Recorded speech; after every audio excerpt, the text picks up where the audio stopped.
The countdown begins. In the next few hours, the big political leadership of different states, and starting with US President Joe Biden, will be arriving into New Delhi. Security apparatus must be in top gear right now and ensuring that the streets are secure and so are the skies. Remember, Delhi is hosting the world leaders as India has the G20 rotating presidency. National capital Delhi, look at those visuals. Absolutely decked up to welcome the delegates from around the world for the G20 Summit, which will be held on 9th and 10th September, the 2 days of the main events.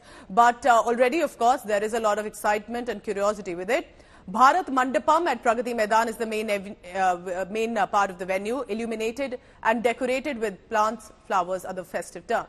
Remember, you're looking at President Joe Biden and Prime Minister Modi, and that is going to be a very crucial equation.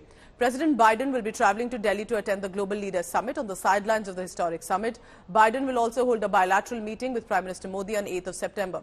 Speaking on China's obstructionist approach, US went on to say if China wants to come in and play the role of a spoiler, that option is available to them.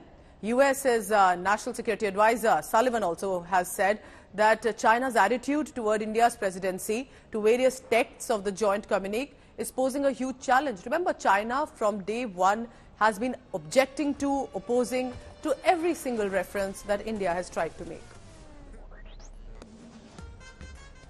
As far as the question of tensions between India and China affecting the summit, really that's up to China.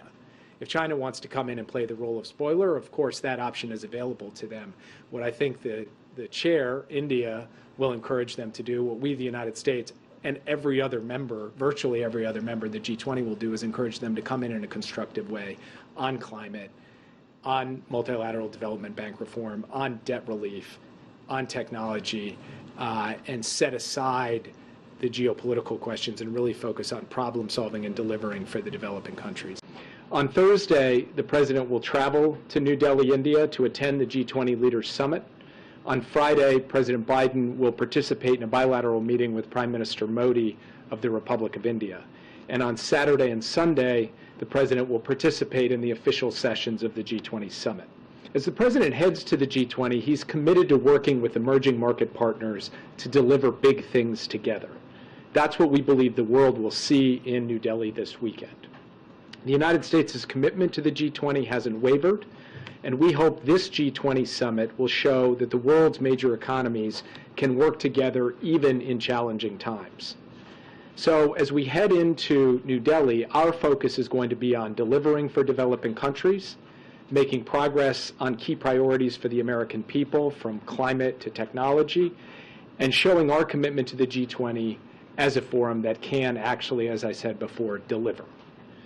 And thanks to the leadership of Prime Minister Modi and India's presidency, we hope we'll be able to do all of those things. I have little doubt that they will also discuss the ongoing war in Ukraine and the effect, the deleterious effect that war is having on low and middle income countries, which again comes right back to the economic cooperation issue. So.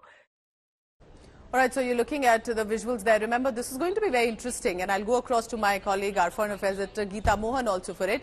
But remember that this is going to be one of the most high-profile events that India is set to host. It's going to be very crucial, and at a time when India is clearly being seen as a rising power. Geeta Mohan now joins us on that. Geeta, I can only imagine the security setup right now that are ensuring that they will be with bated breath to ensure safe and clear skies and streets. What are you picking up about how significant will this G20 summit be? Well, it is going to be a very important and a significant summit, not because of the fact that India is hosting it, but also because of the fact that it comes at a very critical time. There is a war that is ongoing. There is a massive food and energy crisis. And India has been speaking about not just about the problems, but also about how to bring about solutions. So when countries are looking at and become part of the solution and not part of the problem, then they play a very significant role, which is the role that India will be playing at the G20. There is a huge problem when it comes to consensus document, when it comes to bringing all parties on a single platform, agreeing to all aspects of the joint communique. The Sherpa meeting got over. This is the final Sherpa meeting ahead of the G20 summit. And it seems like there is still areas where the leadership level intervention would be required for a consensus document.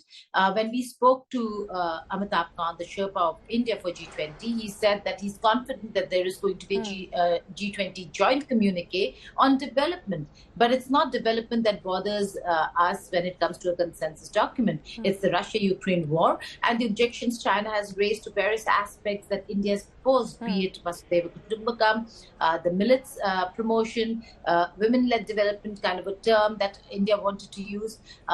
China has been obstructionist in all those fronts. And we have to see if India can navigate through all of that and bring about... And the fact is, Geeta, that at a time like this, the world needs a mediator, friend, someone who can help solve the world problems, not be an absentee, not only have an obstructionist approach, an aggression that China continues to show by also not, with the President Xi Jinping not even coming to the G20 summit because India is the host presently. Geeta, thank you very much for now.